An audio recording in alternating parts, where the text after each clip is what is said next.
Welcome to Indiana Sports Beat Radio, presented by Endeavor Hospitality Group and Andy Moore Honda of Bloomington. Know your role and shut your mouth, you jabroni! Fires upfield into the end zone. It is caught. Jelani Woods, touchdown! ISB. A 43-point night for Tyrese Halliburton. How do you like that, partner? Galloway drives all the way to the hole, throws it up, got it! Indiana's got their first lead of this contest. I mean, that's a goddamn Emmy winner right there. Now, from the Golf Club at Eagle Point Studios, here's your host, Jim Coyle. Hello, everybody. Welcome aboard Indiana Sports Beat Radio, coming to you here on this Tuesday. It's June 27th. Thanks a lot for jumping on with us. Appreciate you. Of course, brought to you by Andy Moore Honda, AndyMooreHonda.com, where you can find the best in new and used vehicles, and Endeavor Hospitality and their family of restaurants in and around the Bloomington area, in addition to all the way down to Anna Maria Island, where you'll find the Ugly Grouper, but great places like the Chop Shop back in Bloomington, great steakhouse next to the BB's Market. How are you? How's everything going? Mike DeCourcy will be on with us today. Looking forward to that. Of course, the College World Series comes to a close finally after two wild games, after an incredible series that showed an explosion of 30-something runs for the winning team in the last two games. After a slate of the first 11 games, 8 of them were one-run games, and 11 runs totaled all those games differential. Now, last night, LSU wins by the largest margin ever in the College World Series, the day after getting smoked by the largest margin ever. 24-5, I believe, was the Sunday's game, and then last night, I don't even remember the final was. 12-4. No, they got up to 18-4. Last night it was 18-4. Yeah, 18-4. Another grand slam home run. That's what's fun about the college game. I don't know that I want to see an 18-4 game. I definitely did not want to see that in the championship, or a 25-4 game in the game before that. But it had been so good leading up to that. What are you gonna complain about, right? How's everything else going with everybody? What's up with you? Appreciate you being along with us. How's your day going, John Boy? Oh, it's a great day. A great day to be alive. The sun's shining. The vibes are good, and I'm ready to get Tuesday started. Yeah, well, it's too late. It's already there, brother. That started about That's right. 8 hours our ago. Day's just getting started. No. Our day's getting started, though. That's what I'm referring to. It's true about that. True that. It is warm outside, muggy. The humidity, humid. It's humid. Very humid. But that's now that's part of summer for you. So now that the College World Series is over, we look forward to the TBT, the NBA Summer League coming up. And there's just not a lot going on. Of course, Major League Baseball, the Reds, can the Reds hold on? Can the Cardinals come back? It's nuts. We'll see. Boy, just moving around, you can break a sweat out. Once it's not quite July, but what are we, 3 days away?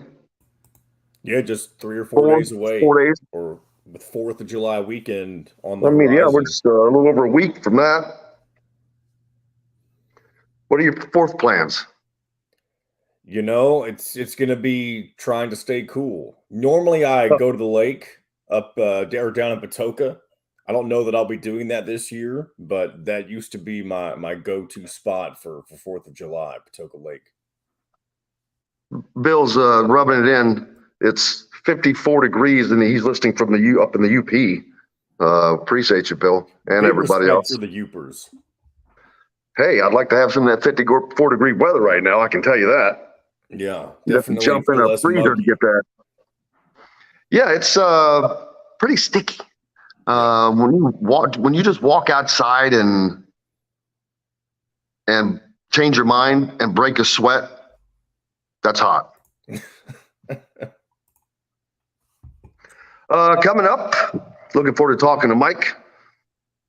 get his take on the College World Series, of course. And, football's right around the corner. Haven't talked much about it. Not a lot to talk about other than a lot of transfers in for Indiana. We'll see who's going to be the class of the Big Ten.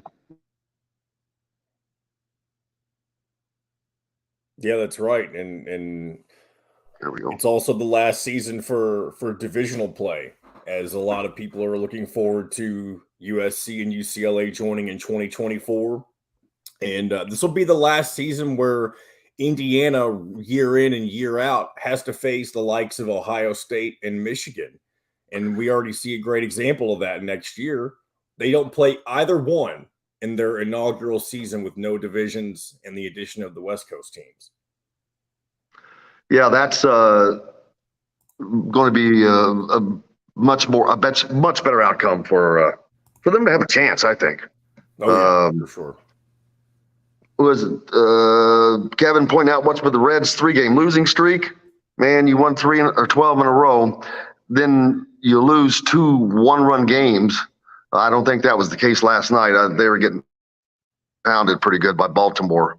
I didn't see the final score, but somebody mentioned yesterday that it's ever since Scott Satterfield, Louisville's former head football coach, ever since Scott Satterfield threw out the first pitch at a Reds game, they haven't won. And so he's the curse, because nobody really – Scott Satterfield's kind of that weird – you don't hate him, you don't really like him, but he's just kind of a nuisance for your program. Like, I feel like that's the kind of guy he was at Louisville, and that's the kind of guy he's going to be at Cincinnati as well. I don't know. He didn't have the success at Louisville that Brom's about to have. Yeah, I mean, that's what a lot of people are assuming. That's for sure. But that's not because of this is a situation that is picked perfect for Jeff Brom. Oh, so yeah. he's expected to achieve more. That's right up his alley. I mean, that's a job tailor made for him, the head coach at Louisville. I mean, went to high school there, played college there. Yeah, that's right up his alley. It's just one of those things that you don't see happen a lot. I mean, we talked about that a little bit yesterday with Dustin in regards to the NBA. And, if a player was a high schooler and he went to, say, IU and then the Pacers, but those things don't happen very often. They're great, but this is one of those times it did for Jeff Brom. High school, won a state championship there, played at U of L, and then now to come back and coach. That's a pretty cool thing. Oh, yeah. Yeah, I mean, it's going to be good or potentially good for Louisville if they're able to make, I guess, the dream come true by having an alum as well known as Jeff Brom come take over the program, and we'll see if he's able to have the kind of success he desires to have. He's definitely going to have a leg up against the Hoosiers, considering he played against Purdue, or played with or coached with Purdue, I should say, against Indiana the past several years. And well, it doesn't give him a leg up; it just gives him an understanding of knowing. Yes. And speaking of Louisville, they're on the Indiana schedule this year up at Lucas Oil Stadium. That's what I'm referring to. And so supposed to play for the next 3 seasons. I know there was talk not too long ago about Indiana wanting to potentially get out of that series. Nothing really came of it after those rumors rose a few months ago. I guess they'll probably wait and see how this first matchup in Indianapolis plays out. If they decide, I think they're going to wish they got out of it. Yeah, and me personally, I want to see them continue to play Louisville for the entirety of the series. I think it looks weak, and I know you want to find those wins. You want to get to bowl eligibility every single year, but I like to see, no matter how good Indiana is, I like to see them play good competition. And I know that everybody should. So yeah. Well, if you're not doing that, you're not making the your fans very happy. But winning is worse. Or not winning, rather, I guess I should say. And that's our schedule, man. Even though, and someone just pointed out, this is the 2024 will be the first year since 2028, 2008, daggone it, that the Hoosiers have not played the Buckeyes. Oh, I can't. There you go. Thanks, Craig. I appreciate you. Man, so they played in West Virginia. Oh, go ahead. We just saw that Kentucky picked up a transfer from West Virginia. A little more fallout from that last night I saw. That's right. Mr. Trey Mitchell committed to Kentucky yesterday. They're finally filling out their roster. Not sure what he brings to the table exactly. I know they also picked up Joey Hart, who Indiana was targeting. But Kentucky is, as we've said for the past few weeks, they're just looking for warm bodies. Not that Trey Mitchell is just a warm body, but it's not somebody you would have expected to be on their roster a few months ago. Great question from Matt. Do you think that Coach Woodson had anything to do with help getting Race Thompson to play on the New York Knicks Summer League team? Ooh, that's a good question. That's a really good question. It actually is, and I haven't even thought about that. But I'd say yeah. But I don't know that. He's got connections everywhere, so it's not just with the Knicks. I mean, I don't know that. I mean, that's not information that I have, but that's a great question, Matt. It really is. I'd be interested to know that. Remind me to ask Mike DeCourcy that, what his thoughts are on that. But it's a good question, but he played in that Portsmouth Invitational also, where a lot of guys were seen. And Five Left's pointing out that, I don't know, did you say something about Joey Hart getting an offer? No, I just mentioned that Indiana was one of the teams that was targeting him. I didn't say that he was offered. Well, they were, I think they kicked He did there. visit, didn't he? He did visit Bloomington. Yeah, I think that they were just tire kicking. Yeah. You almost had to. To not have looked at him would have been a bad look for them. Yeah. Because he's in-state, all that good stuff. You can't do that. You have to give him the respect. I agree. And so but I think that just came down to they're not going to give up a 4-year scholarship. It'll be interesting to see, though, if they do go after, I know we mentioned him yesterday, but Alabama's Javon Quinterly, probably the best case scenario for Indiana to fill out somebody that fits exactly the hole that they have in their roster. Quinterly can fill that. Will he be interested in Indiana? I don't know, but Indiana should definitely be interested in him. I'd agree with Kevin. He says that he thinks that Indiana's just going to go with what they have. I do as well, unless it is one of the grad transfers. But with it,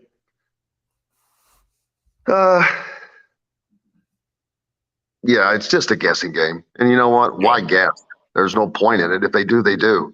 And if they don't, they don't. So there's no point in. It's not. Yeah, I agree, Kevin. But it's about not being happy. He says he thinks that Indiana's Coach Woodson is happy with what they have.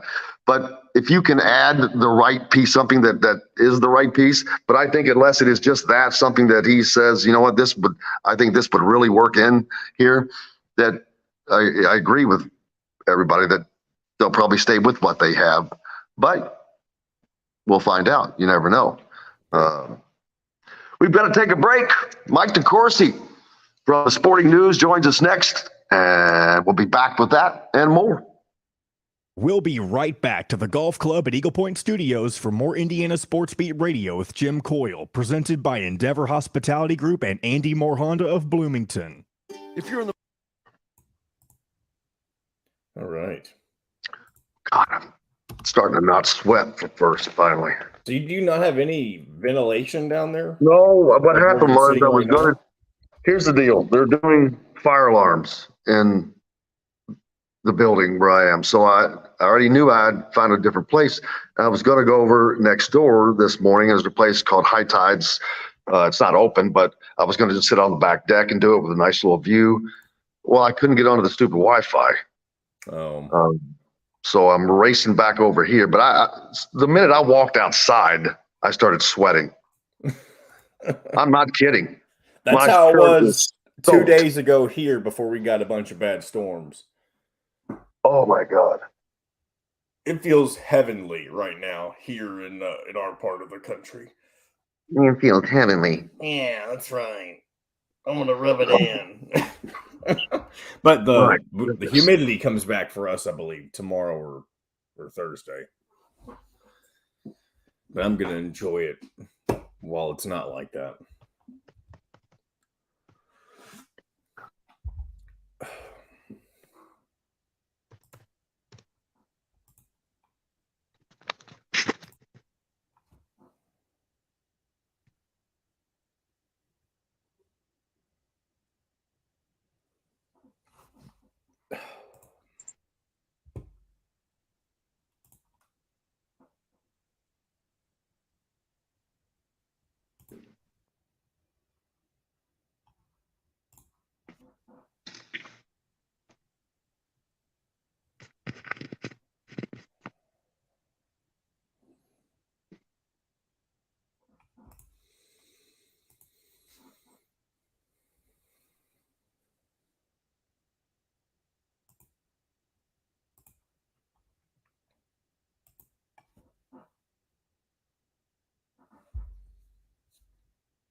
Hey, how much time do I have? 45 seconds. And I'm sure Mike will be on shortly.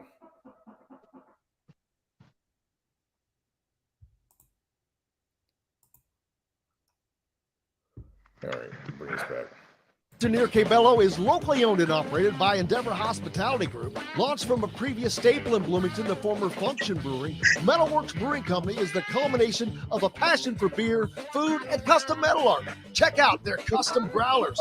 Metalworks Brewing Company has an updated menu, new brews, and will be offered in all Endeavor Hospitality restaurants. Come taste with Dr. Hops' Brewing. Metalworks Brewing Company. Bring your passion and your thirst. This segment is brought to you by Southern Stone Restaurant.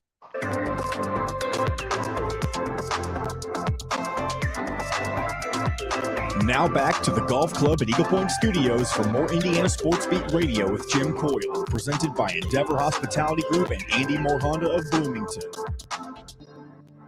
Welcome back, Indiana Sports Beat Radio here on this Tuesday, June 27, 2023. Holy cow. Didn't think I'd live that long. Mercy. It is a little humid for me today. Hope you're doing well. Waiting for Mike DeCourcy to join us. Looking forward to talking about the College World Series wrapping up. As man, that thing ended. It certainly wasn't with a thud, more like a bang. As Mike, speaking of bang, there he is, right on cue. Mike DeCourcy, how are you doing, sir? I'm well, Jim. How are you? Good. I was just talking about the College World Series wrapping up. I was locked into that thing the whole way. It was so fun. The first 11 games, 8 of them were one-run games. I think there was 11 total runs separating all those. And then the last 2 games, what in the hell happened? They scored like 2,006 runs over the last 2 games. Well, I think it shows that the limitations of pitchers when you run through that sort of series. You either wind up with a bunch of tired pitchers or a bunch of guys on the mound you'd rather not be there. So, yeah, I think that has a lot to do with why it ends the way it does. That's a lot of baseball in a compact period of time for any college team. And again, you'd like to be able to go with your best when you get to that level, but they may be tired or you may not be able to do it because of overuse. Yeah, and that I was wondering that there as they got into that last 3-game set, and especially when it goes that extra 3 games. And how did LSU and Florida not play this year? both being members of the SEC, I'm like, how does that happen? They don't play until the last 3 games of the championship. That was mind-boggling. That's before Texas and Oklahoma come in there. So they only had 14 teams, and they still managed not to get on the field together. I don't really understand that. Especially because you play like 150 games. I mean, not in the major league, but they play so many. Even colleges. I think their record ended up like 55 and 16 or something. Well, that's a lot of games, and they couldn't manage to play a conference foe. It just, It is see pretty why. Maybe amazing. But I think that's the future of college sports across the board, really. When you have 16-team conferences, rather inevitable that you wind up with teams not playing one another frequently or at all, unless they happen to be fortunate enough to play one another in the elimination tournaments that will decide the conference championships in nearly every sport. And we were talking a little bit earlier also about, speaking of that, divisional play. We've got one more season of that in the Big Ten before UCLA and USC come in and do away with that. And I'm looking forward to both, but I'm really looking forward to the divisional play going away. It just seems like it was time with how the Big Ten was set up, especially the Big Ten East. It's a good time for a redo. Here's what I'm not looking forward to, though, Jim. The whining about the possibility that Michigan and Ohio State might have to play twice. I'm not looking forward to that. Look, if they have to play, they have to play. That means they're the two best teams, and that's how it goes. The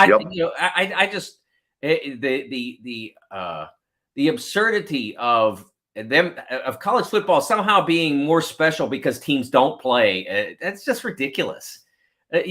College football was made special by what goes on the field. It's never been about what doesn't go on or what goes on off the field. But there have been those who have tried to make it so. That it's so much better to not decide the champion on the field and vote. Really? That's how we want to do it? Or when I write, and I've written this or said it just about every year, just sort of as an annual thing as we get to the Duke Carolina, maybe the first game, or if they have a great game coming up in the second one, talk about how it's the best rivalry in American sports. And I get back, they play too often. What are you talking about?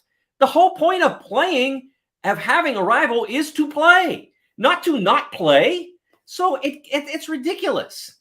They don't play too often. They play really often when they're both great. That means they play 2 games a year, and then they might play in the ACC tournament, or as it happened in 2022, they might play in the Final Four. It's the first time it ever happened, maybe the last, but it happened. But it didn't make the rivalry less great. Did you see the game? Did you watch the game? Guys were out there giving everything they had. That's what makes rivalries great. So I'm not looking forward to that because that's coming.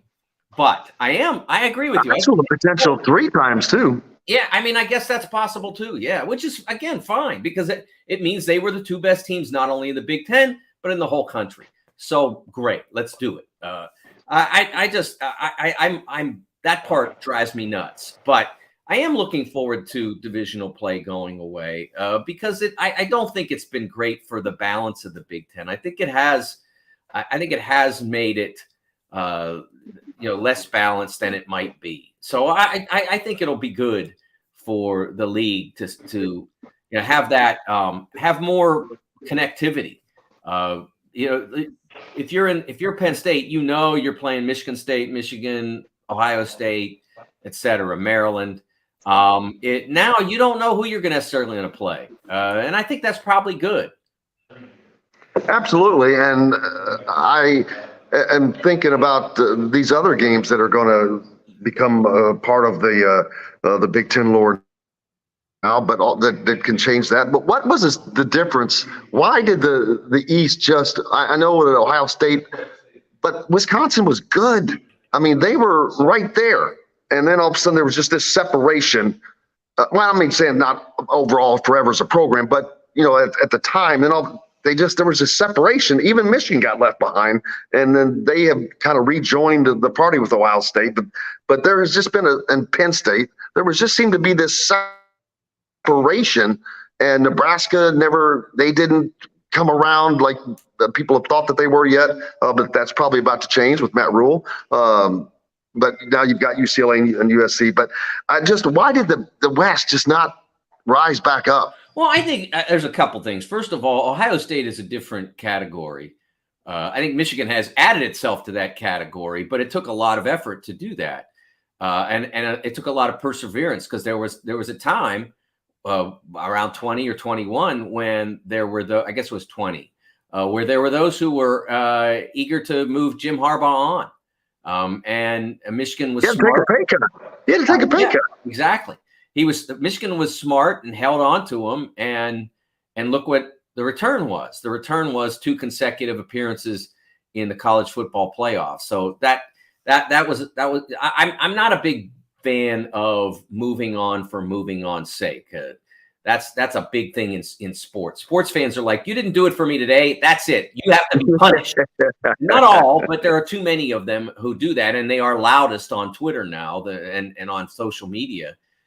They get the most attention, but it's not necessarily the best way to do business as an athletic program or enterprise in the case of the NFL and the NBA, et cetera. I think that Ohio State was empowered by a couple of things: a phenomenal recruiting apparatus, a great athletic department with Gene Smith at the helm, and that great support that they get at Ohio Stadium, but also the college football playoff enforced a selectivity. It basically said, look, if you want to be in this thing, you better go to one of these schools that's always in this thing. And it became self-sustaining. Ohio State, Oklahoma, Georgia, Alabama, Clemson. Those were really your 5 choices if you wanted to be in the playoff and have some degree of certainty that during your career you'd get there. You go back statistically since 2014, and I think the last time I looked, it was over 60% of the berths in the college football playoff. And I think you could take Georgia out of that. Just the other 4, it's still over 60%, if I'm not wrong. I haven't looked at that for a while, but a couple of months. But that was the reality. If you didn't, those teams were consuming nearly all of the bids to that tournament. So if you wanted to play in it, you go to Ohio State, and as long as you're good enough to get on their field, then you're going to play in it. The one young man, gosh, I can't remember, the wide receiver, I think he's with the Dolphins now, who went to Ohio State and couldn't get on the field because they had so many wideouts. Went to Alabama, became first team. Jamison Williams, is that right? Jamison, yeah. They had so many. He goes to Alabama, and he's the first team All-American. And so he covered himself with by going from one program that makes it every time to another program that makes it almost every time, and he ended up playing in the college football playoff, and like I said, having an amazing year in 2021. So I think that's what helped separate that. Nebraska not being able to find a winning formula, maybe, like you said, with Matt Rule, that changes, but it's been basically a decade plus since they've been successful, maybe a little bit longer than that. Wisconsin, I think they've maxed out what they have. They have been a terrific program, and they have been highly competitive, but they're getting on the field against Ohio State with 6 NFL wideouts and future pro quarterback and all that. It's hard to keep pace. And so the teams like that, like them and Iowa, when they get into that college football playoff the Big Ten championship game, just haven't been able to keep pace. And you talked about Nebraska. Everybody loves to compare Nebraska football to Indiana basketball. And actually, there is something that I see is the NIL has given both of these former powers the ability to come back to that level in their respective sports. In neither are there yet. Indiana's not there yet, but they seem to be on the way with how recruiting is going. Nebraska, we'll have to wait and see, but with Matt Rule, and I know that they're going to have a great NIL presence, but it's going to have to be one. I was talking to by happenstance an Oklahoma recruit's father last night, and found out that you make 70 grand just being on the team. I was just like, wow. It's a good deal. Mind-boggling. Across the board, everybody. It's a good deal. But that's where you're going to have to be if you're going to compete with those guys, with those teams. And I don't think Nebraska would have a problem doing that. But I think NIL is going to give them a better chance to get back quicker to where they're trying to get to, just like it's going to do the same for Indiana basketball. Not that that's the only thing, but I think that is going to help these two former iconic programs in a big way.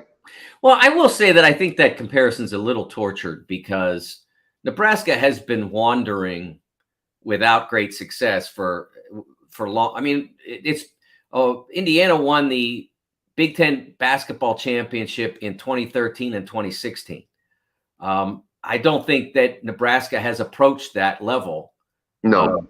Certainly since they joined the league. And I'd have to go back and look. I don't know what their success was in their final Big 12 years, but I think that it's a little bit of a reach to try to put them on the same plane, so to speak. I think Indiana basketball has had more success recently and more success and more impressive success. They've been more relevant as a basketball program during that period, because in the years where they didn't win the Big Ten, they were still in many of those seasons making the NCAA tournament. And I don't know that Nebraska has been as successful in that sense. But I understand that there's the idea of at one point they both won championships and now they're not national championships.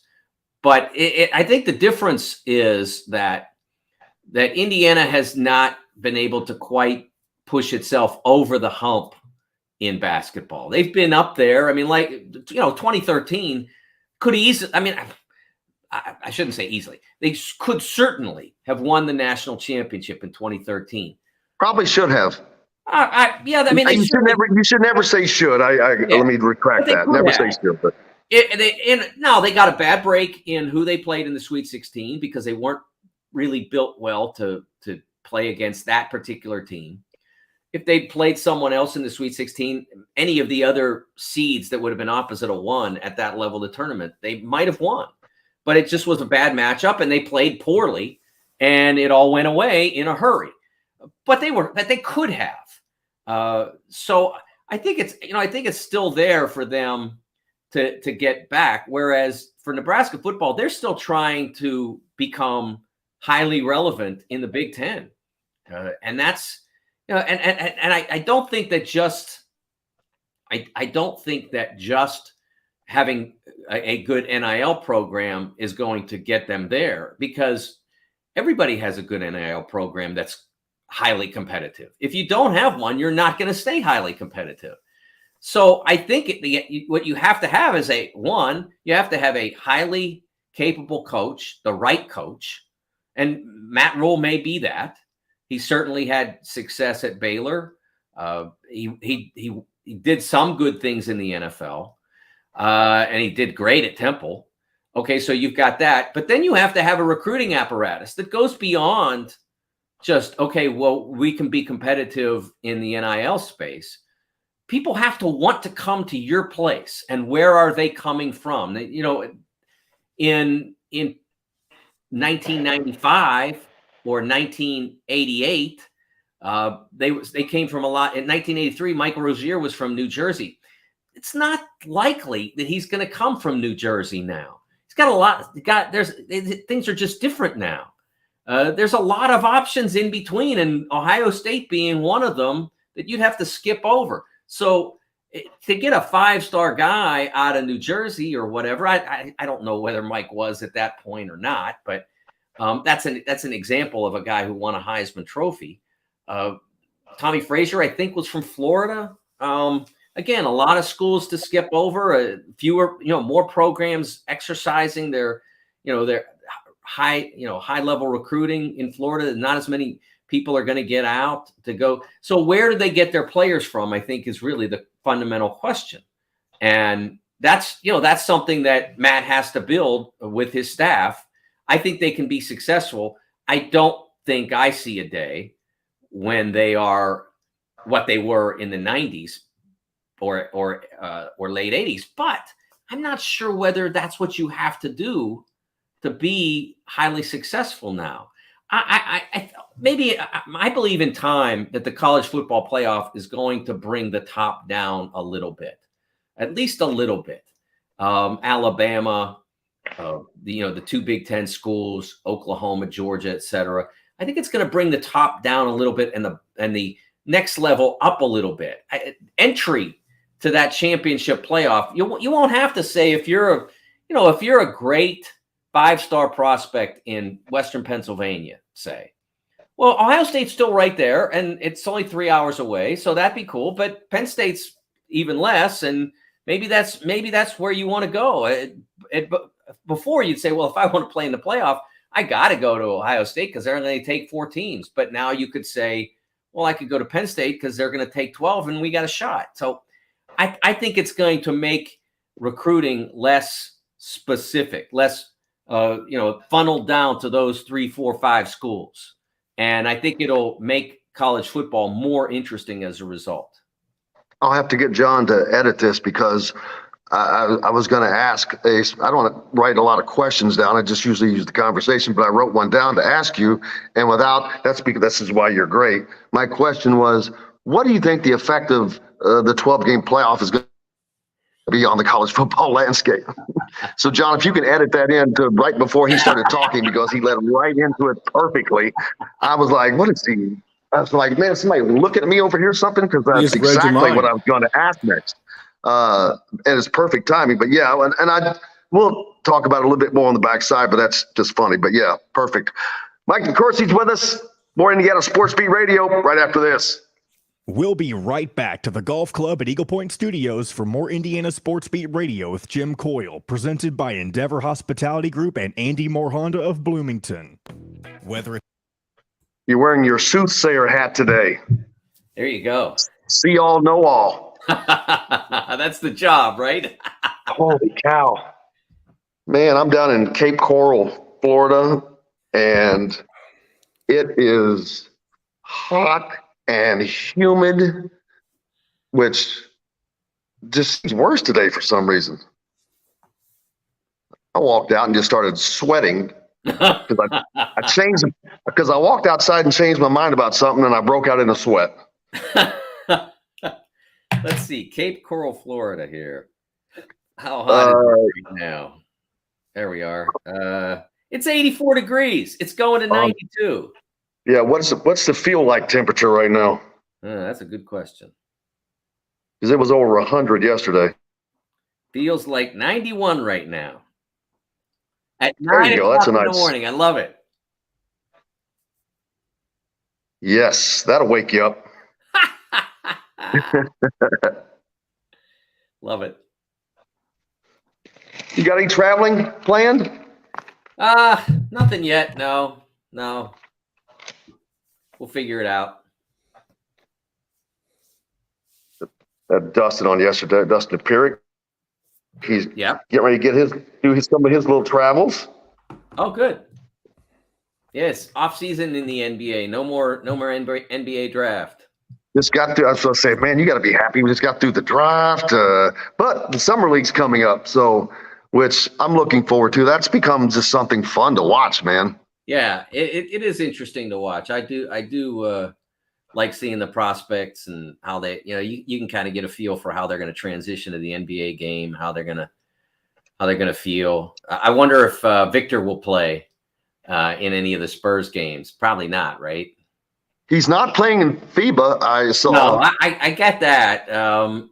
He did say he said he was going to play. He said he was going to play. Yeah, he did, but then he thought about it and thought, with the Spurs coming up, and then they also, he's definitely going to play in the Olympics. It's in France. I mean, he's not passing that. The chance to play against the United States. I will be very interested whether that challenge will motivate the best American players to be a part of it. Jason Tatum was great in the last Olympics, and obviously Kevin Durant was essential. but it wasn't a strong team, top to bottom. So it'll be interesting to see. Now at this point, Tatum hadn't yet quite broken through when they played. He was very, very good, but it wasn't at the level he is now. So I wonder if he'll participate this time around. It'd be really cool if he did. There was some fuss yesterday. Italy wanted Paolo Banchero to play for them. I was going to bring it up. I couldn't remember who they just picked up, and I was talking about that. I'm like, wait a minute. So are we going to the free agency now for Olympics? And I don't like that. Well, then now think about this. Think about this. The dream guys. team. Okay, everybody loves the dream team. Where was Patrick Ewing born? Not here. Find today at thefreshfork.com. Fresh and Fork where is a was proud partner King of the Bound Olajuwon Network. born? This segment is brought to you by Remax Advanced Realty, Indie Home Pros team by Cheryl Sizemore. Now back to the Golf Club at Eagle Point Studios for more Indiana Sports Beat Radio with Jim Coyle, presented by Endeavor Hospitality Group and Andy Moore Honda of Bloomington. Welcome back. Hope you're having a great day. And yes, Sports Beat Radio coming to you on this Tuesday, June 27th. Mike DeCourcy from the Sporting News with us. As always, the break we were talking about USA basketball and the Olympic play and whether Victor Wembanyama will definitely play in the Olympics, but he's not playing in FIBA. Will he play in the Summer League? Not sure. I know everybody would like to see that, but as you said, he probably rethought it. The Spurs may have rethought it as well. I mean, that's where that was the biggest probably rethink. The Spurs probably rethought it for him. Yeah. But they don't want their multi-million dollar man out there, franchise player. Any of the number one picks? Have they played in the Summer League? I honestly don't know the answer to that. But it's not uncommon for them. I think Banchero might have played one game last year, and they said, okay, that's enough. Just wanted to get him a feel for the 24-second game in an actual competition, as opposed to a practice or whatever. And in essence, an NFL preseason game. Yeah, it's kind of a lot like that. Just get him the feel, and then okay, he's had enough, and then they'll work him in, because you're coming from the bottom of the league, so no one expects you to then immediately compete at the highest level. So it's okay if you work your way into success gradually.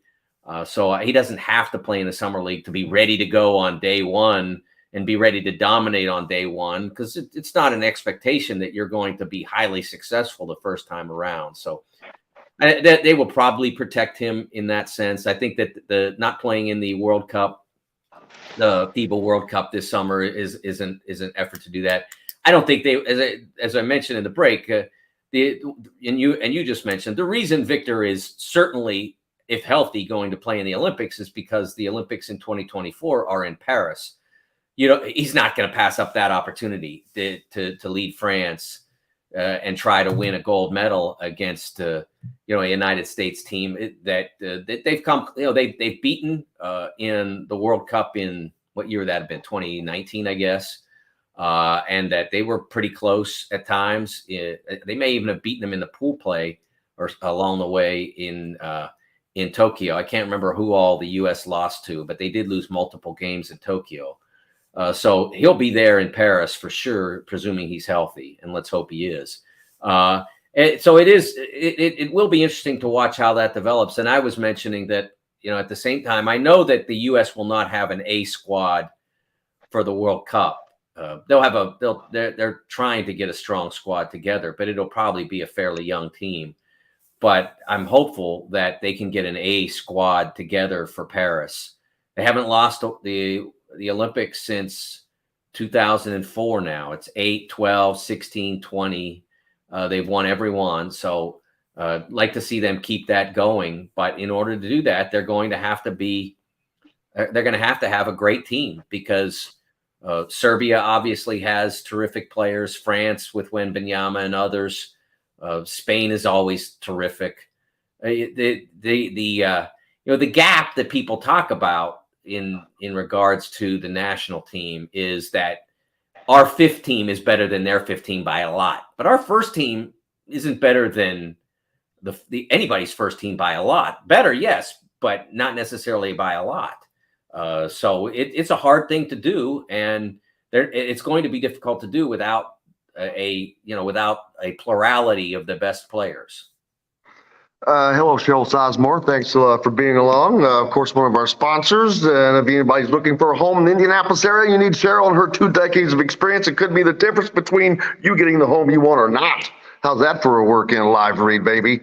Boom. Love it. Paulo Banchero, USA Basketball, pick up. It's like they went to the transfer portal and picked up a really nice player for their roster. Well, remember, there are players that have dual nationalities, and there have been for a long time. As I was pointing out in the break, the dream team that everybody loves included both of the centers on the team were not U.S. born. There was Patrick Ewing, who was naturalized after being born in Jamaica, and there was Hakeem Olajuwon, who was naturalized after being born in Nigeria. So the U.S. has won a few of those recruiting battles. I don't know where Paulo Banchero is eligible for Italy. I'm not sure whether he was. No, he must have been eligible through ancestry because he was born in Seattle, where he's from, where he grew up and all. Played in high school. So I guess he was eligible through ancestry, and he chose to play for the United States. I assume he'll have a position on the World Cup team. Had a great rookie year with the Magic, and that's a choice that everybody has to make, is who they feel most comfortable playing for, playing with. The United States men's national team just picked up a significant dual national player, Folarin Balogun, who plays forward, a position striker that the U.S. is very problematic. It's been a problematic position for a long time. He's really good. He had a great Nations League final, scored a great goal in that game, and really has helped make the U.S. look, really a lot better as a team. He was born in Brooklyn, grew up in England, chose to play for the United States. So there is recruiting involved in international team competition. It's out there. It happens. It's in everything. Yeah, that's the way it is. Because it's very common that in the case of FIFA soccer, you have to have a circumstance like Balogun has. I mean, he had Nigeria, I believe it was Nigeria, as an ancestry. Then he had the United States as where he was born, and then he had England. No, I'm sorry, I believe it was Ghana. He had Ghana as an ancestry. And then he had the United States where he was born, and England where he grew up. So he could have chosen from any one of those three. It's the same in FIBA and the Olympics. You have those various options to choose, and you can choose to represent any of those countries.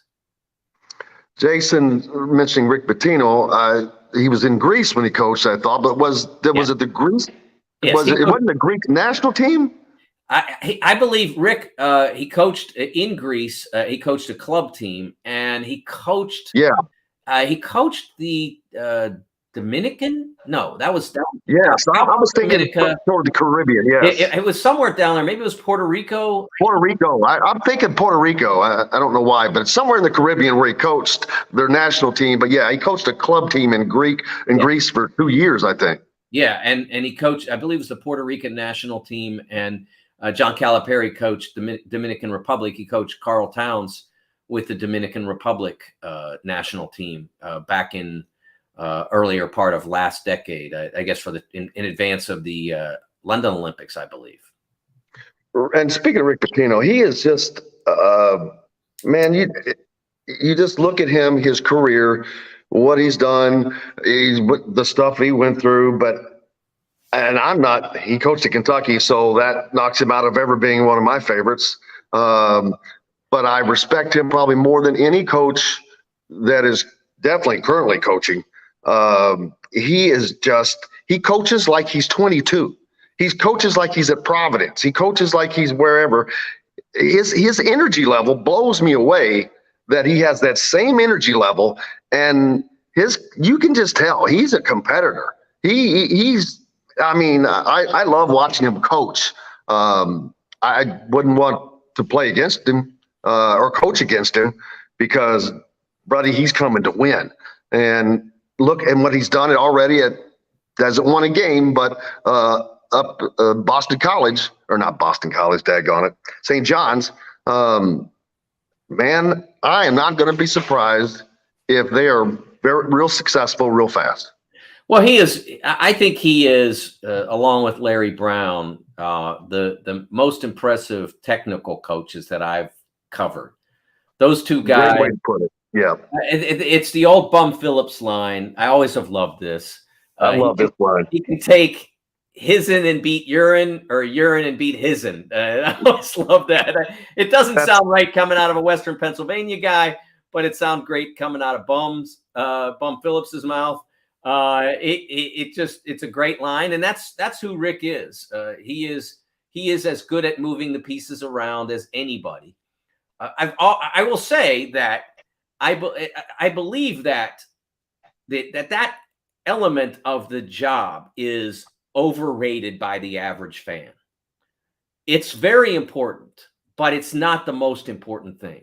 The most important thing is building a culture of winning within your locker room, so to speak. That's the most important thing that you can do as a coach. Now, that includes bringing in people who are capable of winning, but also getting those people to understand that it's a unit, whether it's a 22-player unit in football or 9 players in baseball or 5 in basketball, whatever it is, but that it's a unit. And if you're not operating as a unit, you're not going to be successful. You might get good stats, but as a team, you're not going to be successful.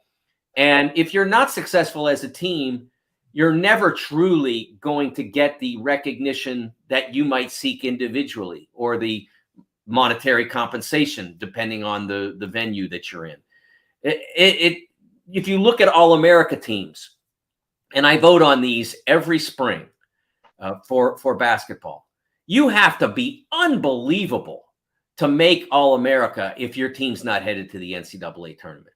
I mean, you have to be beyond unbelievable statistically to do that.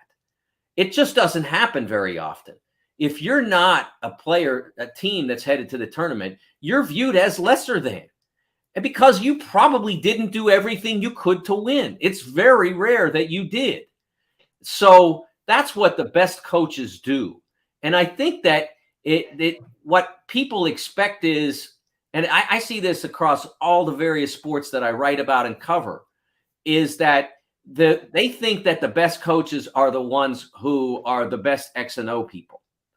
And in some cases, that's true.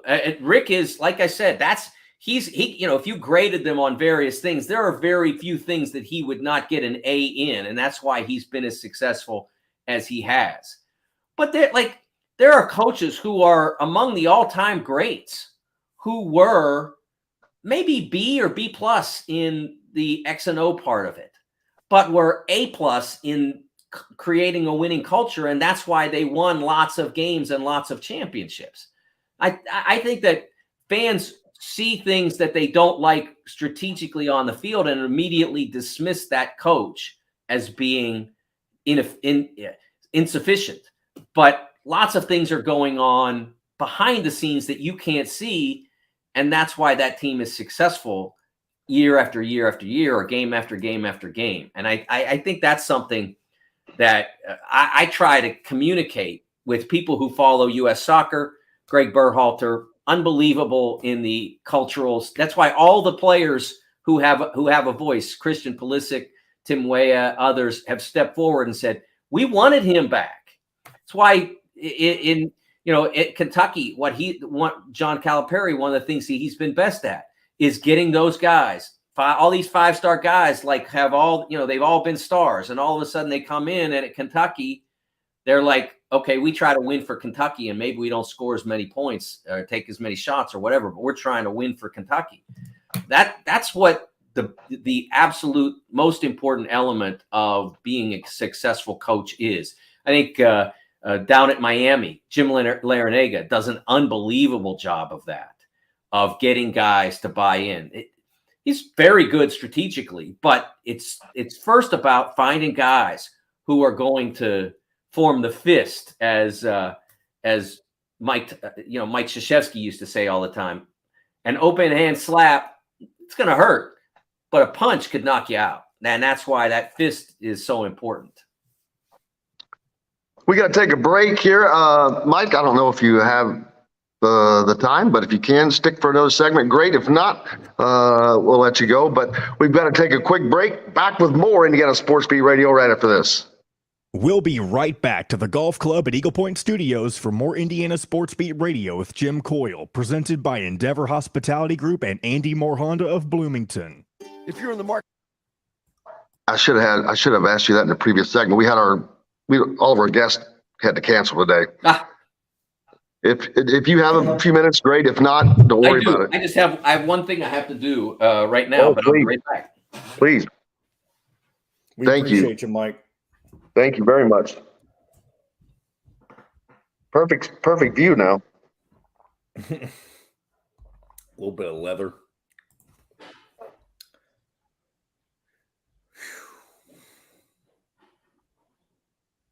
That's right, Fred. Tell him. Did you like that little pause? You do a great job with that every time. I notice that every time you do it. Oh, I'm so conscious of it.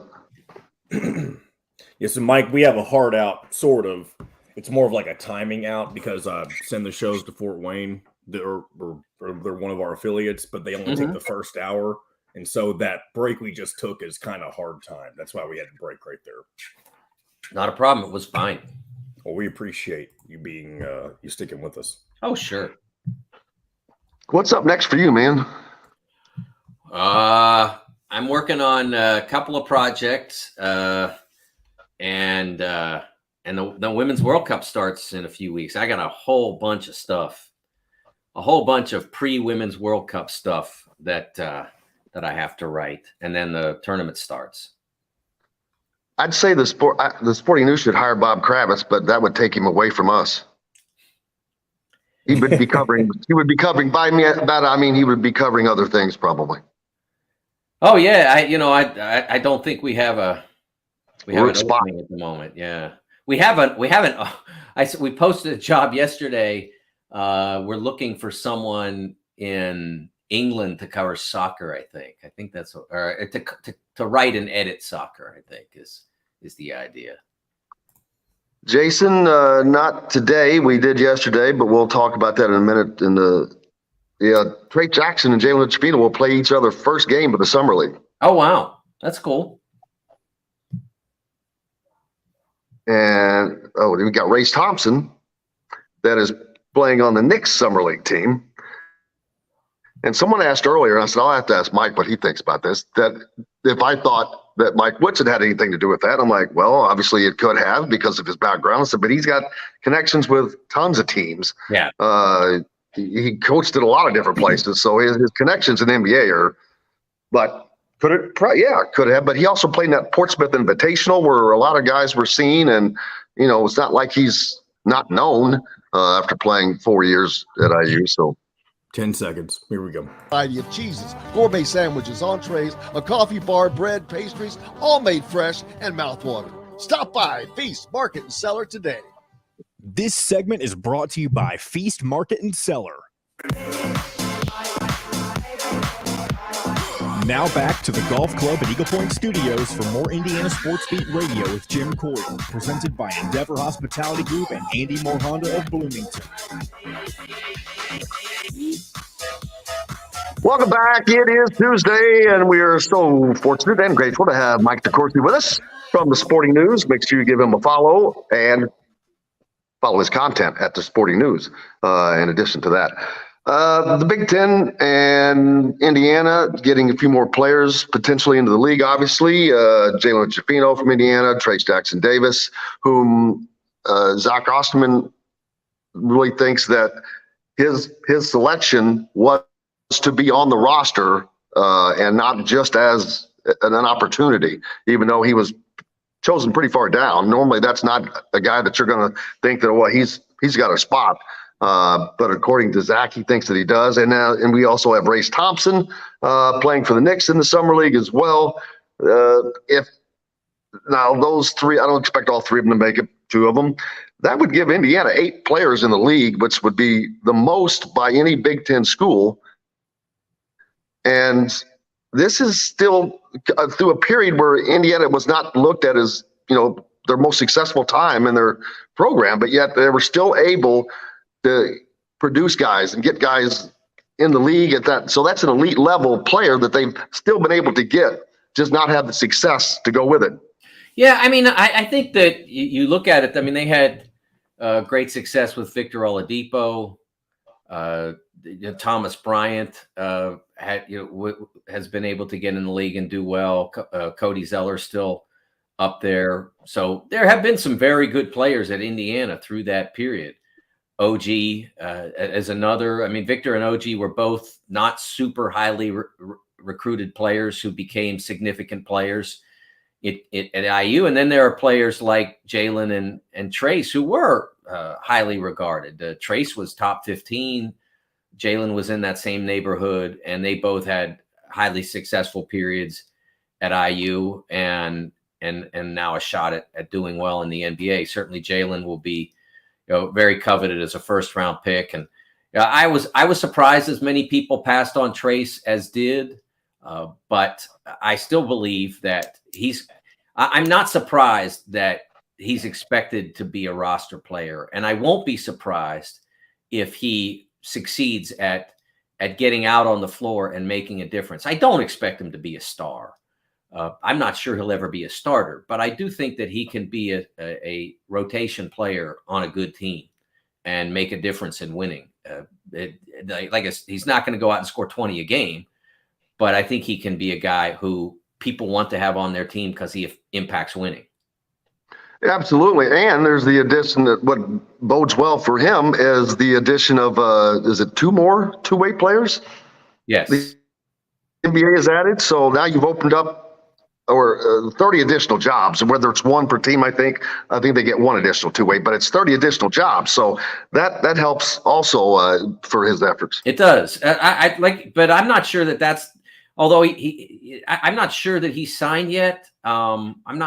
If they want him to be a roster player, you can't give him a two-way because you're only allowed to keep a two-way guy up for half the games or 50 games or something like that. Yeah, it's not many. There's a limit on the number of games he can be up for. So if you intend for him to be a roster player, you need to sign him to a straight-up deal.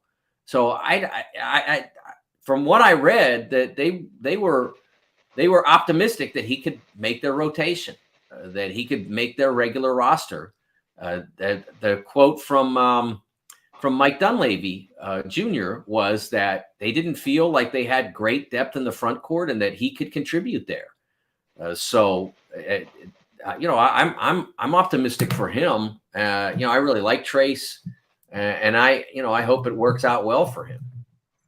Well, it's people were really upset at the Pacers when they passed on him not once, not twice, and then Trace sends out that tweet, which just shake my head at that. I'm like, come on, man, you're about to become a pro, and you're doing that. I thought that ended last year with the letter thing, but no. But anyway, he landed up in the better spot. I mean, if he'd have gone to the Pacers, it would not have been the same situation. It would not have been conducive to his game, and where he landed is. And they won him. They wanted him. I think the Pacers have Isaiah Jackson, who is basically what Trace would be in the NBA in an ideal circumstance, because Isaiah's not a great shooter either, but he can move and he can guard, and he can pass, and that's where Trace will start. That's where his value will begin. He can move and he can defend, and so that's how he gets on the floor first, and then hopefully he adds some opportunity to make some baskets and that sort of thing. But move, keep your feet moving, stay where they want you on defense. Block some shots when you get the opportunity without necessarily taking yourself out of place. All of that is what makes Isaiah Jackson a roster player for the Pacers. And I don't think that they needed another one. So Golden State does. So it'll be a much better situation for him. Jalen, what you feeling you up with the Lakers? I'm like, well, that's pretty sweet. You're going to Showtime, LeBron James.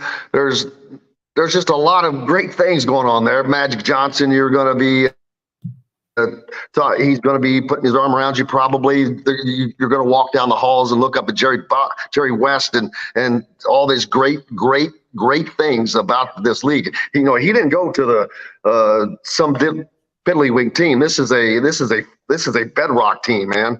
That's not only is it a bedrock team, it's in Los Angeles. He ended up seemingly in a great spot because I think he is more than mentally capable of handling that. Yeah, I'll be interested to see how he fits with what they have and what they do and what they need. That'll be a curiosity for me because his greatest strength as a player is somewhat LeBron's greatest strength. I mean, he's not LeBron, but LeBron's ability to attack and make plays on the move is what makes him extraordinary. With LeBron, he is not only great at attacking off, from the perimeter to the lane. He's also great at getting to the rim. He's also great, he's great at making passes, but there's a similarity there. So I'm not sure how he plays off of LeBron in that situation. I've never felt that the teams that draft around LeBron do a good enough job of getting him shooters. And I don't know that Jalen necessarily changes that. Maybe what Jalen can do is lessen the burden of LeBron James to initiate offense. That's a lot of work. It's hard to be a point guard, to bring the ball up, to make all those decisions, to make all, to have the attention constantly focused on you. That's a hard position to play. So LeBron is now getting close to 40.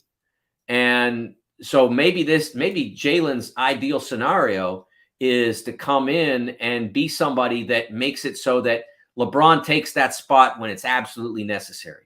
Big possession, end of game, big matchup, whatever it might be. And then he takes the burden the rest of the time. Then you have Race Thompson, who's just probably an outside shot at best, but he has a shot. When Juwan Morgan got his chance, he was kind of in this same boat, but yet he was able to find a way to not only get on a team, but if I remember correctly, he becomes the first undrafted free agent to start a playoff game. Yeah, he did well. I think they're different players. I think Race's path to the NBA will be challenging, but if he goes to Vegas and plays great, he's going to make a lot of money somewhere. And I think that's the goal.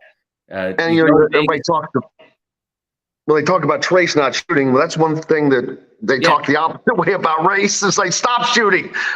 Sometimes people want him to stop shooting the three, but he has that in his arsenal. And that's the one thing that I said he does have going for him. He has a nice, versatile tool bag. He can play and pound down low if he has to, and he's big enough to do that. He can step outside and shoot and handle the ball a little bit, and a good defender, but not on the three. He seemed to always never be where he needed to be on the three. And I'm like, but I always said I think he gave up more threes in history value than any other player. But that's because he was not used to stepping out, I guess, on that role. But he'll be interesting to see what he can get done. Yeah, I think that this is an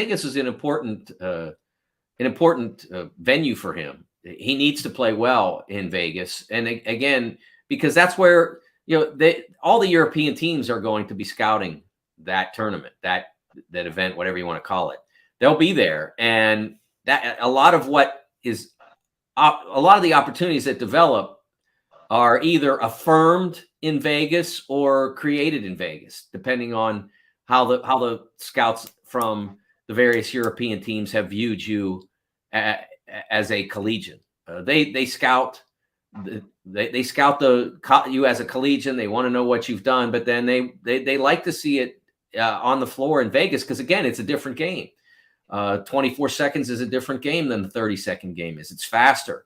You can take more of those shots in the NBA game because there are more shots and because the game moves faster. And sometimes it's like the musical chairs, the ball moves around and it winds up in your hands at the end, and you got to take the shot. You got to be comfortable with that. And that's international basketball as well. So this will be an important circumstance for him, whether he makes an NBA team or not. And, talk about all three of these players for Indiana when they're in the summer league here shortly, getting to play, and people are seeing three different Indiana players. That bodes well for future recruiting. I talked about Indiana's recruiting changing earlier, and this is a big step. It's a gigantic commercial. Oh, no question. I think draft night was to an extent when Jalen Hood-Schifino goes in the first round. That's enormous for Indiana. Because Indiana gets a chance to be on television. A five-star prospect who's out there now knows that if he goes to IU, he can do the one-and-done thing. If he goes to IU and commits to winning and commits to the program and has a successful season, that he can be someone who is selected in the first round, is flirts with the lottery level of the draft. Is coveted by them. And then as well, you have someone like Trace, who, although he slipped down further than you'd like, there was still that attention as the draft went on. Hey, this is a great player out there that had a great career. Why aren't people taking him? Well, even that is somewhat beneficial to IU because he's being talked about. And then, I know you said that you didn't like the tweet or whatever. I think it's good. I just don't think I don't think those things. It's good to have confidence, and if you get dumped on in the draft and you say you're going to be sorry, I don't think that's necessarily a bad thing. They may end up not being sorry, but you have to believe that they are going to be sorry. I mean, when someone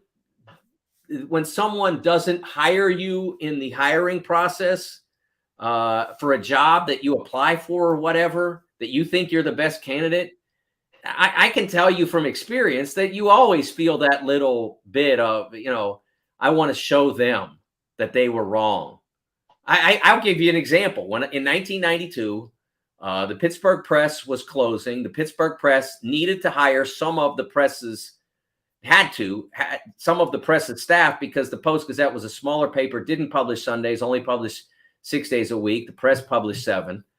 And so they needed a staff that could accommodate the addition of a Sunday edition, which is bigger by nature, et cetera. And they didn't hire me. And it's been 31 years now. And don't think that everything I've done hasn't been it's been a little bit less now. But as I was going toward where I landed in my career, there was always a little bit of showing the Pittsburgh Post-Gazette that they could, look what you could have had. You didn't hire me. Too bad. There was always a little bit of that behind it. So I totally get, mine wasn't televised like his was, but I totally get where he's coming from. And I totally understand why he felt compelled to do that. In 1993, I didn't have the option of tweeting that I was frustrated by that decision and having to move to Memphis and all that. And I probably wouldn't have because I may have wanted to go back, but it's 2023 now, and I'm not so worried about whether I can ever one day work at the Pittsburgh Post because I can tell a story, and that's why you get to that. You feel like you were like they made a mistake, and I totally understand why Trace is in that spot, and I give him props for being confident enough to tell the teams in the league that you could have had me. Hey, how many teams could have had Tom Brady, man? There were probably 31 teams in the league then, so 30 others could have had him. They could have had him different times, and they didn't take him. About Nikola Jokic. Yeah, there's another one, absolutely. And I agree with you 1,000%. I promise you there's no bigger driving force in my life than for someone to tell me, "Oh, you can't do that." Well, the hell I can't. That's my first reaction every time. But I wish that he would just show it on the court, and then tweet it afterwards, maybe. But just wait, just wait. But yeah, just. But I agree with you. You have to have that. Every athlete has to have that. You have to have that drive. You have to believe you're the best. Yes. Every time out and everything. And I totally agree with that. And he should have that always. You'd rather he cash the check after, cash the check and I get it. But I don't know how I would have been if there were Twitter in 1993. I don't know how I would have reacted to that. Who knows? It was 30 years ago. I've lived 30 years since then, so I'm more mature and all that. But I totally understand why a 22, 23-year-old young man would say, "You guys made a mistake, and I'm going to show you." And now he's got to live up to that. There is that element of he's got to prove it. I don't think that anybody on the Pacers or Wizards or whoever is going to say, "Oh, that's the guy that said that we should have taken him, so let's get him." I mean, he's still going to be the 9th or 10th guy in the rotation. I think they're still going to be more worried about Steph Curry. Don't you think? I think Steph's still a bigger problem than Trace is. Absolutely. But I do, and this is kind of leaning back to what you said, though, by him telling teams, "I am not doing a two-way deal," and which may have been why he obviously was pushed down to where he was. And Golden Staters, we're happy as can be to get not a starter, but a roster spot this far down. Going to save them some money. Yeah, I respect that too, because what he's saying is that I believe I'm ready for the league, and he was willing to gamble that versus maybe having to play in Spain or something like that. But I respect it. It was a bold move, and it may have cost him some draft spots. But again, now you're with the team that believes in you, believes you're an NBA player. I believe he's an NBA player. Again, I don't think he'll be a star ever. And I don't suspect that he'll be a starter, although he could surprise me. But I do believe he's an NBA player who can help contribute to winning on good teams. I firmly believe that. I have all along. I said that in advance of the process. I say it now that I know where he is, and I will be surprised, not devastatingly surprised, but I'll be surprised if he doesn't find a way to be a rotation player in the league for a period of 5+ years. People don't know how hard that is. I mean, I did a thing on Chris Livingston from Kentucky and how I thought he made a terrible error by selling first-round talent in the second round to be the last player selected. There are just playing 5,000 minutes in the league, and think about how many minutes that is. For a second rounder, we're going back to 2016. I think there are 4 or 5 guys in the whole second round that have done it. I mean, it's 5,000 minutes is, in 6 or 7 years. That's not a lot of minutes, but that's how hard it is to get on an NBA floor if you're a second round pick. It's really hard. So it just shows you, a guy like Livingston. If you do it in the first round, you're about 70% to play 5,000 minutes in that period, that 6-7 season period. In the second round, it's closer to 12%. And for one and dones, it's almost none of them. And the 4 years he played in college is going to be greatly beneficial to him, I think. It allowed him to really develop his body, which he never had a great problem with that, and also getting to play for Mike Woodson and that the NBA people that he had around him, that I know he was imparting as much knowledge upon him as he could. We saw how hard he can work and what he can do when the opportunity is right. And it's not going to be because he's not working at it. That's something that I'm certain of. Yeah, and that's such an important component of being a successful NBA player, because you're Trace Jackson Davis. You went in the 50s in the draft. You think you go out there and you work your tail off. You know what? LeBron James, who has scored more points than anybody in the history of the game has scored, is out there working his tail off. I mean, like I've been in the gym when established NBA players. It was in Vegas, and I don't remember what year it was. Let's say it was 2007, maybe 2008. I was at Green Valley High School for the big time tournament, and the afternoon session wrapped up, and Tim Gergerich was going to do a workout with some guys. Think Durant might have been there.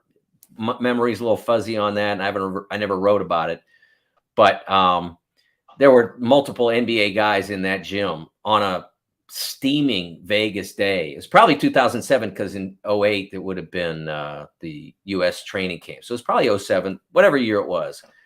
They're out there practicing and busting their tails. And Tim Gergerich, who used to be the UNLV coach and was a long-term assistant for Tark, and then was with George Karl with the Sonics for a long time.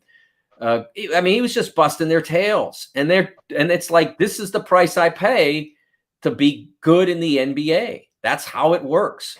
So if you're Trace, you got to be out there working, because the superstars are. They're going after it every day. I don't know exactly every 7 days a week, but they're going after it on a regular basis and to try to get better.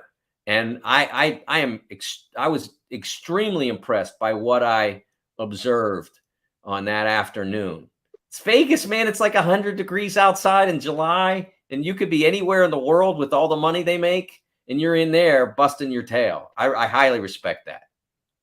Absolutely. It reminds me of Mike DeCourcy.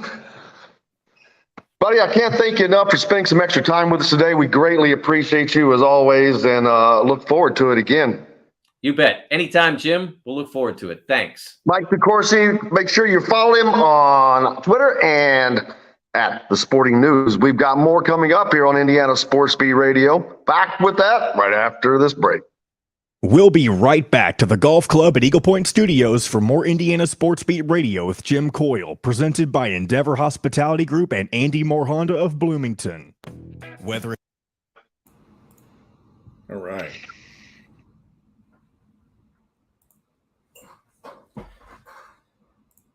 Oh, man. Damn it, I wish I'd have seen this to bring up with him. What was it? Freaking story on Zion.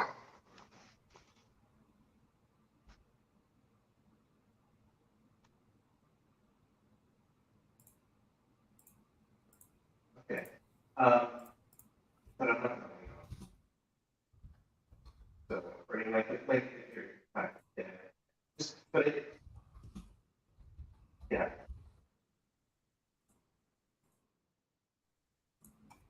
Okay. So.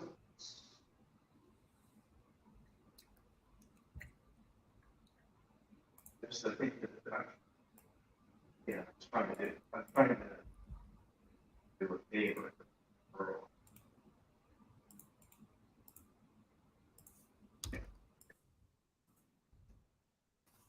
Seriously, come on. Yes. Okay.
All right, we got about 30 seconds. I'll bring us back in a moment.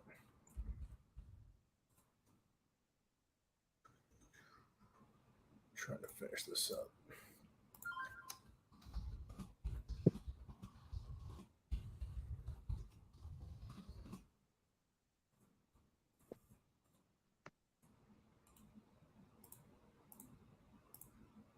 At 2-star prices. Southern Stone Restaurant is part of Endeavor Hospitality's Wow Club. This segment is brought to you by Courtroom Sports Grill in Bedford.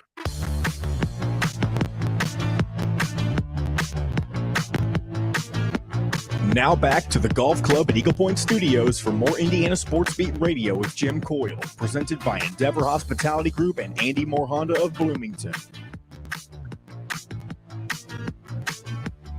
Welcome back. It is Tuesday. It's thankful to have you along with us on the ride. Just finished up with Mike DeCourcy. Always an enjoyable conversation. And I wished I would have seen this before I let him go, because, man, this would have been fun to talk about with him. But former Duke player Zion Williamson, an ex-manager, is seeking discovery into their parents' living arrangements while at Duke. And I've talked about this before. And those living arrangements were, they basically went from living in an $895 a month rental home to one that was rented for $4,500 a month. That's just one thing of it. But there's the deal. He signed a contract with this marketing group, and there's a law in North Carolina that there's supposed to be awarding included in it, and that person that signed the contract was not a registered agent in North Carolina. And then Zion signed with CAA, probably the largest representation out there, but then the old group tried to sue CAA for interference. But along the way, they're trying to get discovery, and all this stuff, if that happens, this stuff all comes out. And which, if you were, I already know it, but the world doesn't know it, because it's not put on paper as affirmed by a legal entity, I guess you'd say. But attorneys representing his former marketing manager, they've asked a federal judge in North Carolina to deny the New Orleans Pelicans stars motion for partial judgment against them, and allow them to conduct discovery, as I said, which would, because they're trying to use those technicalities to say that the contract was not valid. And then his former managers are saying, well, it is valid because we didn't have to do those things because he wasn't eligible to play at Duke. He wasn't eligible to play anywhere, to be truthful, that year, if that would have come out, that his parents had demanded and received multiple gifts. And, not just the house. There are 3 automobiles involved in this. Let's see, where did those things? One was a Mercedes, I remember seeing. Here we go. 3 vehicles registered to the Williams parents: a 2018 Mercedes-Benz G-Wagon, a 2016 GMC Yukon, and a 2015 Cadillac Escalade. All from previously living in an $895 a month home. Now, the funny thing is, all of this stuff would be legal now. And the fact that it's being litigated is kind of funny, ironic, funny. But since it was a rule, you cannot let them off the hook. If you do, then give Reggie Bush his Heisman back. What's the difference? What'd I say, Williams? Thank you, Leslie. Zion Williamson. But give Reggie Bush his Heisman back. It's the same thing. You know what? The fact that he doesn't have his Heisman because of that, I think it's stupid. I really, really think it is just dumb. But I don't think that the Heisman house will ever bend on that. Now, what's going to happen here? A North Carolina judge, are they going to potentially expose some bad things that happened not only at Duke, but at the end of the tenure of Mike Krzyzewski? It's just, it's going to be very interesting to see what is allowed to come out. Because if it is allowed to come out, it's going to be kind of damning. They also have a property deed for $730,000 that was purchased on May 28, 2019 by SSA Enterprises, LLC, a South Carolina corporation registered by Williams' mother in April 2019.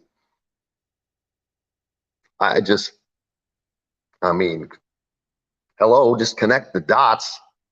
Anybody. It's going to be very interesting to see what this judge determines, because he wasn't eligible because they had broken multiple rules that were in place and made him ineligible. As Duke University stated in 2019, they and the NCAA both investigated and confirmed Mr. Williamson's student-athlete eligibility. The defendant's baseless allegations are a continuation of a predatory acts of the agent statute was designed to protect against. Yes, they're saying that Zion Williamson and his family needs protecting from this former manager, because all that happened is Zion got a better deal and thought he could get out of it.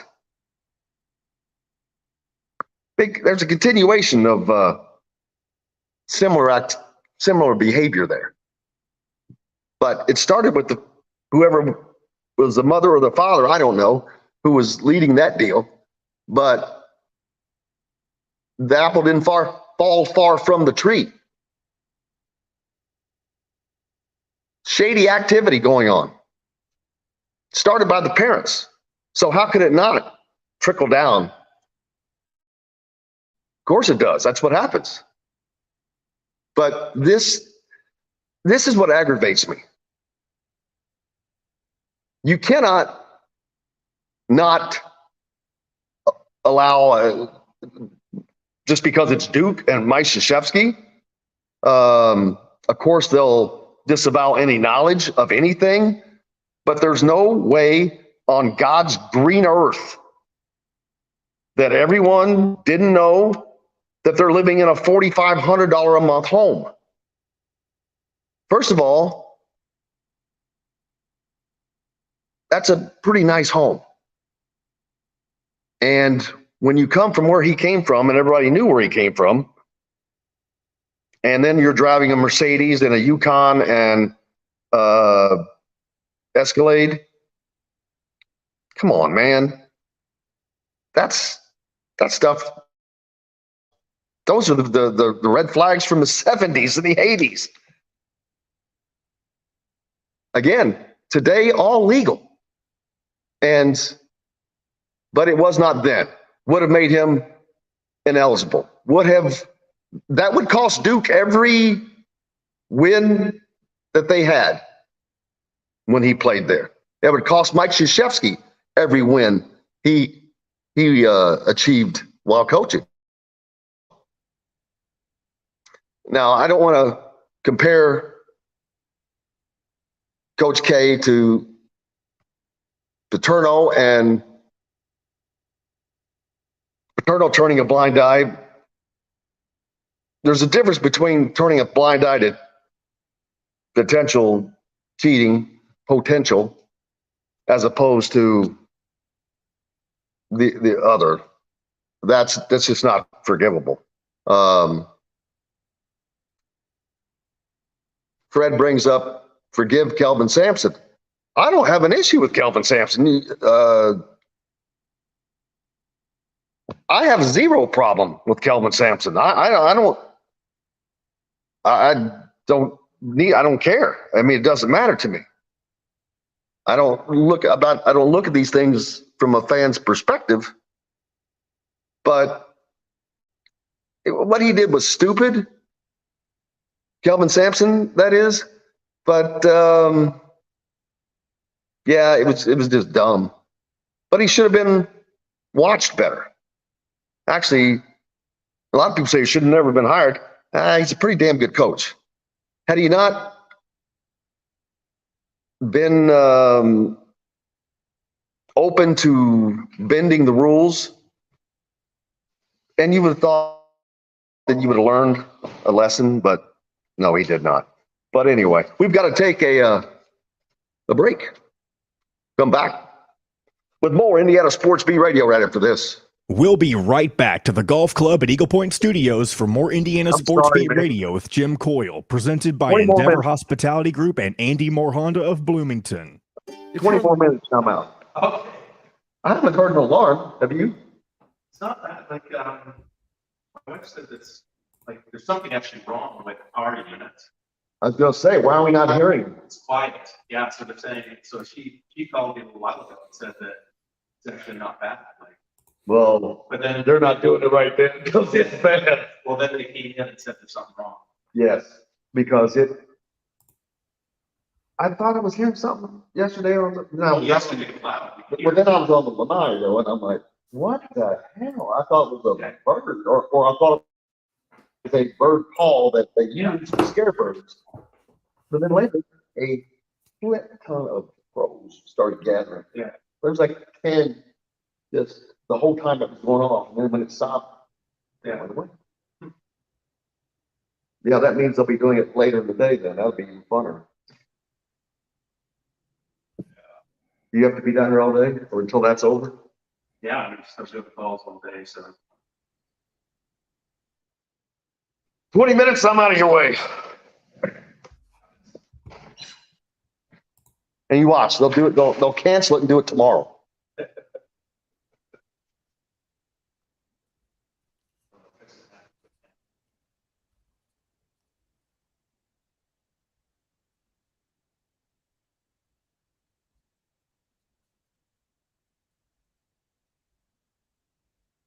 I agree, Fred.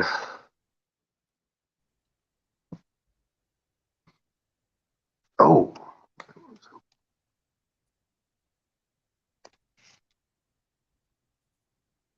Never lose hoop, John.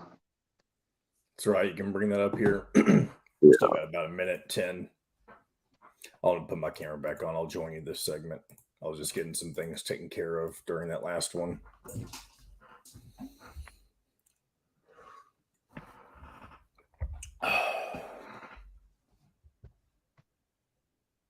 And I'm a little confused that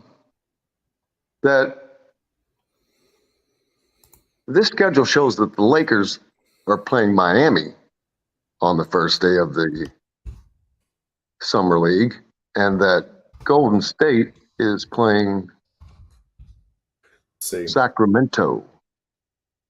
I'm taking a look here. So, unless I'm not reading this correctly. Yeah, I'm looking at that too. Miami and LA, Golden State, Sacramento.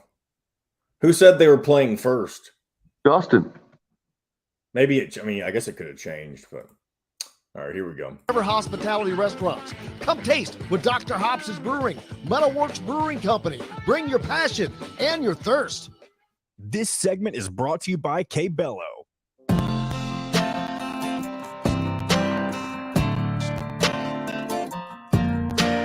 Now back to the Golf Club at Eagle Point Studios for more Indiana Sports Beat Radio with Jim Coyle, presented by Endeavor Hospitality Group and Andy Moore Honda of Bloomington. Welcome back to Indiana Sports Beat Radio here on this Tuesday. I hope it's a good one for you and your week's going well. We're into summertime, man. People get summer vacations. You got summer Little League baseball and travel ball of all kinds. And yeah, yesterday I was talking to a guy. My family moved down to the Charlotte area when I was in school, and they lived down there, but they were from Charlotte. And so I just started talking to him, and turns out he's the father of a kid who is signed to play baseball and football at Oklahoma. Pretty good player. Pretty good. He's down in a baseball tournament, so that's wild to just make those encounters. Never Lose Hoop Golf Outing 2023 coming up. That is on, that's what I was looking up, July 20th at the Golf Club at Eagle Point Studios. Just go to events.golfstatus.com. I'll try to make sure I do it myself. Make sure it works for you. And then just, well, actually, you have to use the link that John put up, I guess, with the HTTPS and stuff in front of it and all that good business. But if you have problems finding it, just let me know. Just send us a message. But that is July 20th. Get a team, sponsor a hole, come out and enjoy. I had an idea to next year add a pickleball tournament. John Boy, for those who aren't golfers. Well, so yeah, pickleball is an interesting little craze going on right now. It's not something I've ever tried. And it's at Eagle Point. They had a bunch of dilapidated tennis courts out back that they completely refurbished and turned those into pickleball courts, the newest craze in America. Yeah, pickleball, maybe I'll eventually pick it up and see what it's like. I'm curious, what caused this sport to become, I don't want to say a viral sensation. Maybe that is what it's become, but like, do we know why it's become so popular in the past couple of months? I don't know. Americans usually always find something that's easy. Yeah, that's true. To do, right? Yeah. But it's been around. I remember I looked it up a while back. It was like invented in like the mid 60s or something. Yeah. And so I'm like, with a name like pickleball, it's been around for a while. Well, but the fact that it's been around that long with no one really knowing about it. I mean, it was designed out in Washington by a family or something, but yeah, I mean, how that exploded here of late to where now they sell this stuff in Dick's Sporting Goods, man. Oh yeah. I mean, you got official rackets, the case. I've never played either. I'm like, I thought it was an old person's game. I'll be honest with you. I'm like Charles Barkley. Shuffleboard. I feel like shuffleboard is the same kind of rap as well. But I thought it was just set up so it would to be easy, etc. But I don't know. I'm willing to give it a try. One thing I know about pickleball is in the TV show The Office, one of the bosses later in the series, Robert California, goes off to play pickleball, and that's the first time. Get out of here! Really? He does. Well, that's been a while. How long ago was that? Because that show ended, I guess, about 11 years ago, and it was one of the later seasons. So that was probably aired 11, 12, 13 years ago. See, that shows you where I've been lost. But you're talking to the guy who just got an air fryer. Yeah, I've had an air fryer for a few years now. How is the air fryer going? What have you made in the air fryer? My favorite is pizza rolls. I'm gonna be honest with you. Bam, boom, 5 minutes, dude. 5 minutes. Pow. One of my favorite things about the air fryer is, other than just making things in it in general, it is 100% the best way to reheat any kind of food. Because when you put it in the microwave, some things they're a little soft, and maybe you don't want them to be soft. You put them in the air fryer for just a couple of extra minutes than you would in the microwave. It is absolutely worth the extra time to have a little bit of crunch in whatever you're reheating. Absolutely. But yeah, I made a filet in it. It's great for French fries. That's and the thing is, it's just it's so much healthier. Nothing's being deep fried. Yep, absolutely. It's pretty awesome. I tried to make green beans yesterday. That did not go well. You can do them if you do them right. I don't know what you did with them. Well, obviously, I did not do them right. Beans. Well, they weren't canned, right? They were fresh green beans. No, they were fresh. But I'm going to stick with a different method for those. I'm not going to use it for everything. Yeah, there's certain things you just physically it doesn't work, obviously. But I wish it didn't. I wish it didn't do such a good job on those pizza rolls because, oh my, those are just handy and easy and oh my gosh, yeah. But I've used that thing a ton, a lot, as a matter of fact. So very good, and also it gave me a great idea for some friends of mine that are getting married in November. I'm at their place, and so I've been using their air fryer instead of mine at home, which is brand new, double-decker drawer. Now I'm using one that's probably 10 years old with this, which is fine, but it may have been used more by me in the last month than it's been used in its life. Is it one of those air fryers that almost looks like a toaster oven? Is it that old? It looks kind of like a miniature egg. Oh, okay, yeah, that is an old version. Yeah. I don't have a green egg either. I know. I remember you talked about the green eggs for grilling. See, no, those are more for like smoking, I think. Yeah. I'm like, man, I don't have that kind of time. I don't have time to 8 hours. No, I don't have that. I should probably do that more. Yeah. But yeah, I'm more of a griller. Yeah, and you can make steaks in it, but I'd rather stick to the grill. I'm sure people are enjoying our grilling talk. Well, sometimes hearing this makes them salivate, makes them want to. Well, pick it's up part a of piece of meat from BB's in the chop shop. Dude, you don't know how badly I'm missing that. And it's been a while for you. Well, I'm accustomed to being able to get exactly, and exactly what it's going to be like, or how good it's going to be. I'm missing my BB's bacon, those ribeyes. It's killing me, but I'll survive. I'll survive. But the Reds, they complete the series tonight with the Orioles. No, that was just the first game yesterday. Today's just the second game of the series. I never finished talking about Never Lose Hoop, did I? We started talking about air fryers. Yeah, I didn't mean to do that. Oh man, come on. There we go. Yeah. So I just went to events.golfstatus.com and in the search bar put Never Lose Hoop. Boom, up it comes. They need to change that time to 11 though. But you can get registered. You can donate directly. You can become a sponsor. It's July 20th. Don't forget at the golf club at Eagle Point Studios, at the golf club at Eagle Point. But we'll be there broadcasting as well, of course. You get a free T-shirt. You get a box lunch and dinner just for showing up.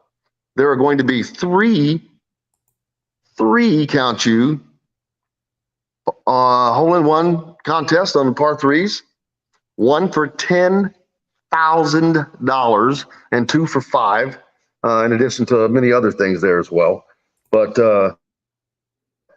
if you can plan on being there.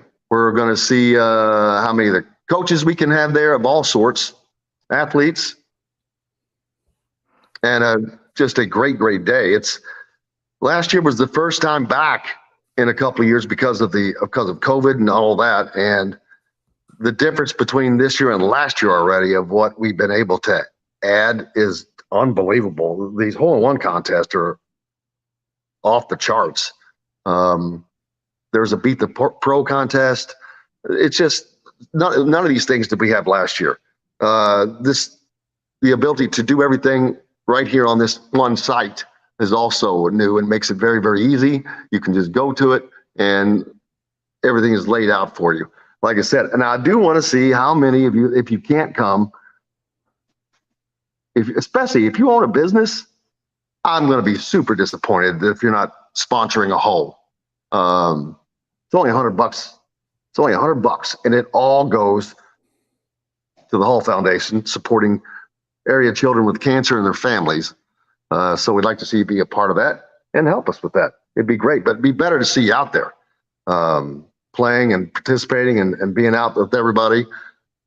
Jordan, last year he couldn't even make it until the dinner because of the scheduling. This year we made sure that that was not the case. That's why we even moved the date once to avoid a potential major conflict, and because we want this to be as awesome as possible for everybody. But I'm looking forward to it, man. I cannot wait. I can't wait to take a shot at that 10,000, man. That would be the most money I've ever made in golf. But the only other most money $10,000 I've ever made in golf is when I won something by picking, not by playing. That was a very poor attempt on my end to make "What would you do for $1,000" sound like "What would you do for a Klondike bar." Now I know what it's like when Jim tries to sing on the show. What are you talking about? My singing is great. They love it. We may get to hear more of it tomorrow when K-Bro returns to the show. Oh, that's right. Kevin Brockway joins us tomorrow, just returning from Omaha. Just returning from Omaha, site of this year, every year's College World Series, where the Florida Gators that he was covering. And I'll be honest with you, I thought they were going to win that thing, man. Before, I thought they were going to win it going into the series. Then they lose the first game, which was the first game they had lost in the entire World Series.